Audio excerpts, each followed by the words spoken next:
Al-Fatihah. Bismillahirrahmanirrahim.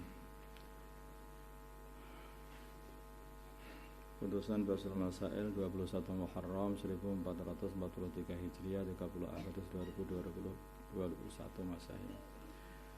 Masalah waktu berdiri untuk menata shaf.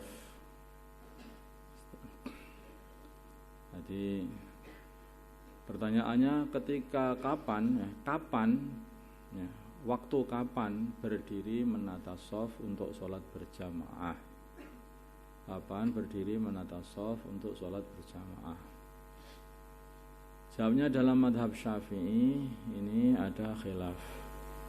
Yang pertama adalah ketika selesai iqamah. Ketika selesai iqamah. Arti sebelum selesai iqamah semuanya itu duduk, belum boleh berdiri itu. Belum baik berdiri. Nanti kalau sudah iqamahnya sudah selesai baru berdiri. Itu tertanya seperti itu. Kemudian yang kedua, pendapat kedua adalah ketika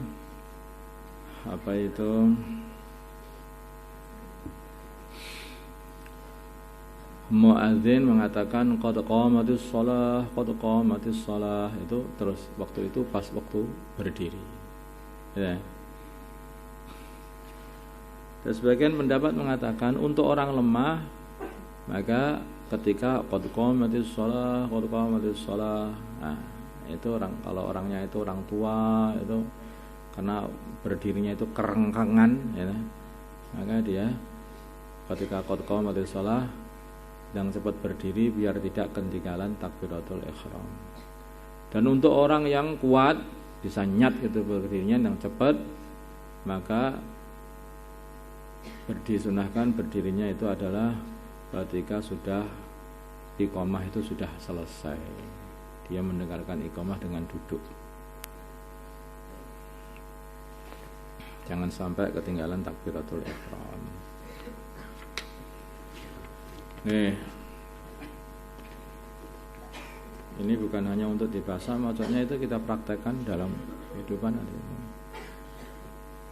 Jadi kalau belum ada sebagian itu orang belum iqamah itu shaf, suruh berdiri semua.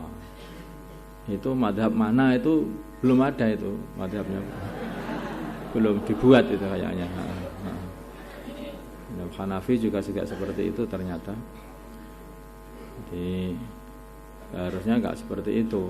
Jadi komando untuk berdiri terus berbaris itu bukan dengan shaf, enggak ada gitu. Tapi nanti komandonya ya iqamah itu orang sudah paham. Dan itu kalau mau sholat baru istawu, luruskan shaf. Nah, begitu. Bukan istawu, luruskan shaf, belum iqamah sudah lurusan shaf. Kalau Nabi itu istawu tadilu itu setelah iqamah tuh mau sholat itu waktunya mau sholat. Paham enggak? Nanti shaf itu mau sholat itu, bukan sebelum iqamah. Itu luruskan shaf itu ketika mau sholat. Tetapi baginda Nabi itu tidak terus-terusan sebetulnya. Ketika para sahabat sudah faham maksudnya itu begitu iqamah ya tidak perlu disuruh selalu luruskan, enggak selalu begitu juga. Para sahabat ketika sudah faham ya langsung lurus begitu aja shafnya. Itu hanya untuk pelajaran di awal-awal saja, pertama saja.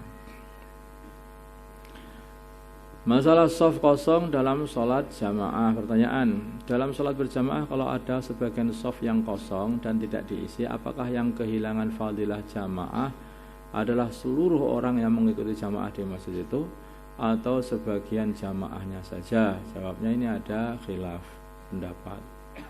Menurut pendapat yang dipilih oleh Imam Ibnu Hajar adalah semua orang yang mengetahui kosongnya shaf tersebut dan mereka ada kemungkinan untuk mengisi shaf tersebut, baik mereka dari shaf kedua atau selain shaf kedua, tetapi mereka tidak mau mengisi shaf tersebut, maka mereka semua tidak mendapatkan fadilah jamaah.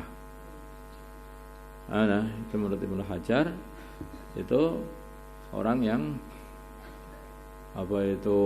seharusnya bisa ngisi shaf awal itu, Tapi kalau soft yang kosong, soft yang kosong itu, soft depannya yang kosong itu, tapi tidak mau ngisi. Apakah itu pas depannya atau mungkin agak sampingnya atau tidak mau ngisi, semuanya tidak mendapatkan fadilah jamaah. Wa menurut Imam Ramli dalam kitab fatwanya semua tetap mendapatkan fadilah jamaah. Ini lebih enak.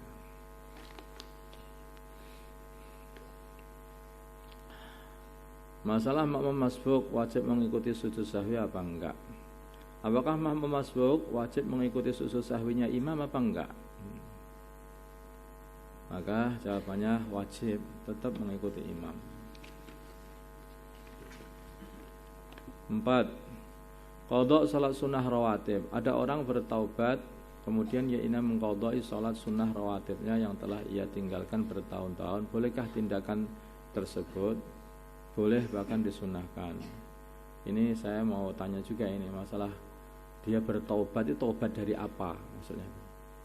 Kalau taubat ini taubat dari meninggalkan sholat fardu ya toh, dia itu harus menyelesaikan sholat fardunya, gitu loh. Selesaikan sholat fardunya.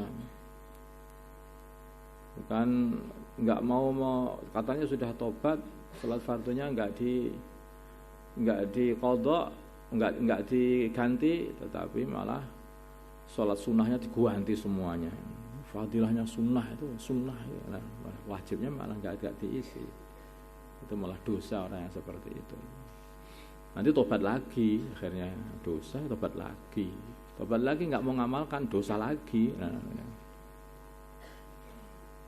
Tapi kalau itu perkara lain. Kalau dia itu mengatakan bertaubat, tobat dari meninggalkan sholat sunnah, wong meninggalkan sholat sunnah itu loh, enggak dosa. Kok tobat itu bagaimana maksudnya ini? Ya maksudnya ya tobat menurut istilah dia. Makanya dia itu pengen mentobati kekurangan-kekurangan amalannya. Mungkin maksudnya. Di antara kekurangannya yaitu kurang banyak puasa Senin Kemis, kurang banyak puasa sunnah, kurang banyak sholat sunnah rawatibnya sudah banyak ditinggalkan, sholat duha banyak ditinggalkan, terus pengen lah mungkin maksudnya itu. Nah, kalau ini ya boleh saja kata-kata tobat itu. Nah, kadang-kadang tobat itu juga maksudnya tobat pakai istilah kamu aja, bukan tobat maksudnya dari dosa, tapi dari kekurangan amalan. Tobat kurang sungguh-sungguh belajar. Itu juga. Tobat ngantuk dalam kelas ya boleh itu perlu ditobati juga. Tapi tobatnya orang yang ngantuk di kelas itu usaha melek di kelas. Tobatnya orang meninggalkan sholat mengganti sholatnya yang ditinggalkan. Tobat itu begitu. Kalau tobat kalau terus akhirnya malah nggak ganti ya itu namanya belum tobat. Allahumma shalli ala sayyidina Muhammad wa ala sayyidina Ibrahim wa ala sayyidina Ibrahim. Allahumma arhamna sayyidina Muhammad, Allahumma ghfir wa sallallahu alaihi wa sallam. Alif baina qulubina, Allahumma salli. Alhamdulillah.